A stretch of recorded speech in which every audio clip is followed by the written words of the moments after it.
Assalamualaikum warahmatullahi wabarakatuh. Perkenalkan, nama saya Mardi Sendra. Saya berasal dari jurusan KPI BP21. Di video ini saya akan menjelaskan tentang upacara turun mandi di Minangkabau. Kita tentunya sudah tidak merasa heran lagi jika mendengar ragam adat dan budaya yang ada di Sumatera Barat, karena memang menjadi kekayaan potensi dari dan untuk masyarakat Minangkabau. Salah satunya upacara adat Minangkabau yang terkenal diantaranya adalah tradisi turun mandi. Secara sederhana, pengertian turun mandi adalah upacara bermakna syukuran atas kelahiran seorang bayi di suatu keluarga. Selain itu, dijadikan pula ajang dalam memperkenalkan bayi yang baru lahir kepada masyarakat setempat. Lalu, bagaimana sejarah Lalu, untuk soal-soal usul dan sejarah tradisi turun mandi di Minangkabau ini sendiri memang tidak terdapat informasi yang akurat, baik mengenai siapa pencipta pertamanya ataupun kapan awalnya dimulai. Namun yang pasti, tradisi budaya ini telah ada sejak zaman nenek moyang dahulu. Meski sebagai bentuk ungkapan rasa syukur dari keluarga atas kelahiran seorang bayi, namun prosesi ini sejalan dengan sunnah Nabi Muhammad SAW. Dalam melaksanakan tradisi ini juga harus memenuhi beberapa syarat dan biasanya berbeda di tiap-tiap daerah, namun secara umum adalah sebagai berikut. 1. Jika bayi tersebut laki-laki, maka acaranya diadakan di hari ganjil dari hari kelahiran sang bayi. Jika perempuan, maka pelaksanaannya adalah hari genap. Yang kedua, prosesinya dilakukan di sungai. Tradisi turun mandi bayi digendong oleh orang yang membantu persalinan, misalnya bidan dewasa atau perawat.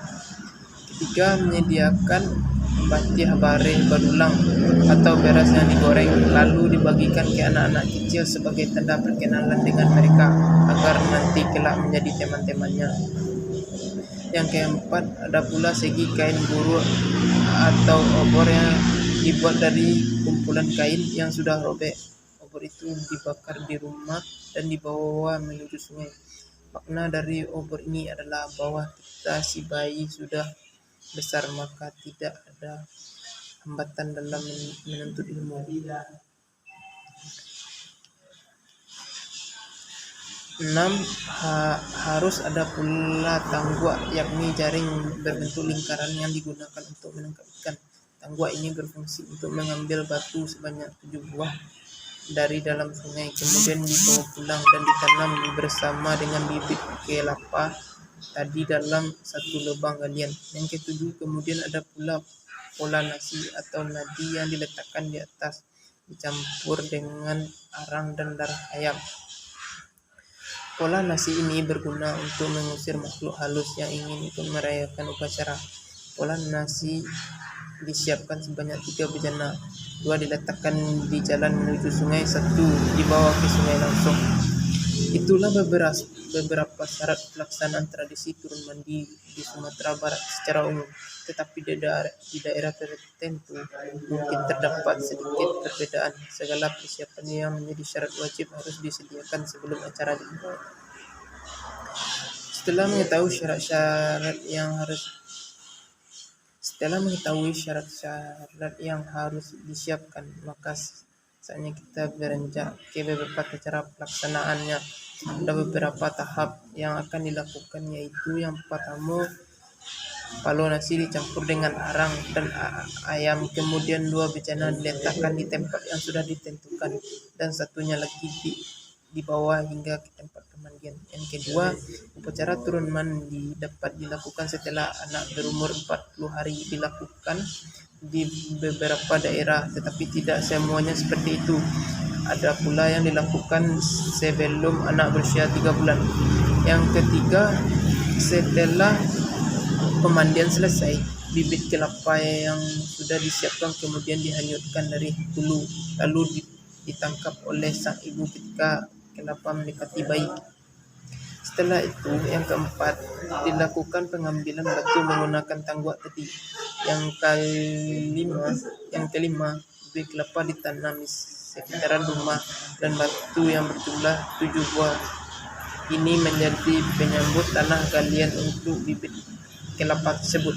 Yang keenam, setelah semua acara selesai, maka pihak keluarga dan para tamu serta masyarakat akan menikmati hidangan makanan berjambah yang telah disediakan pihak keluarga.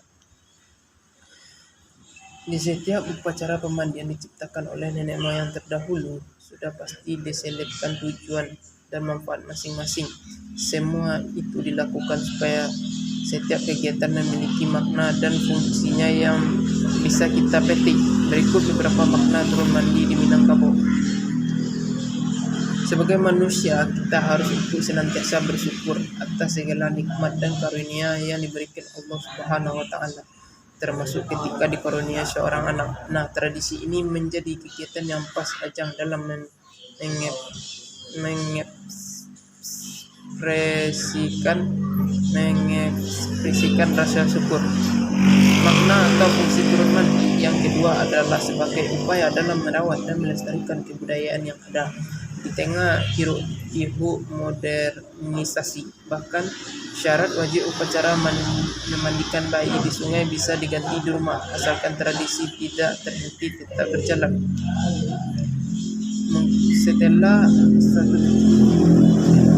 Salah satu tujuan pokok dari tradisi ini adalah untuk memperkenalkan kepada masyarakat bahwa salah satu bayi telah lahir di tengah-tengah mereka. Selain itu juga mempererat tali silaturahmi sesama anggota masyarakat, karena juga diadakan makan dan bercengkrama bersama.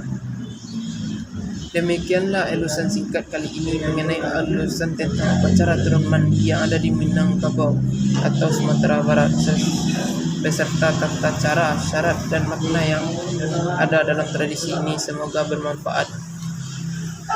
Saya sudahi dengan Assalamualaikum warahmatullahi wabarakatuh.